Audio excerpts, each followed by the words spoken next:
I'm going to show you how to make a silver cocktail. We're going to start off with our ice, and we're going to use this to chill all our ingredients, which consist of 1 ounce of gin.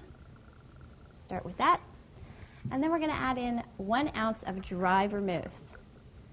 Now, vermouth is a wine product, so keep it refrigerated, and it'll keep longer. Then we're going to do just about 1/4 teaspoon of sugar syrup. Add a little sweetness to this, just like that. And just about 1/2 teaspoon of maraschino liqueur. Just a splash. I'm going to add in as well 2 dashes of orange bitters. Great. And we're going to shake this up.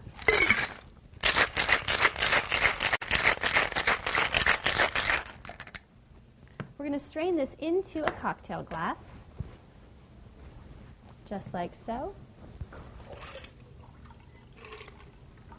And all that's left to do is garnish it with a twist of lemon, which, if twisted properly, should hang off the side of your glass. And if not, just toss it in there. It's tasty either way. Enjoy your silver cocktail. Cheers.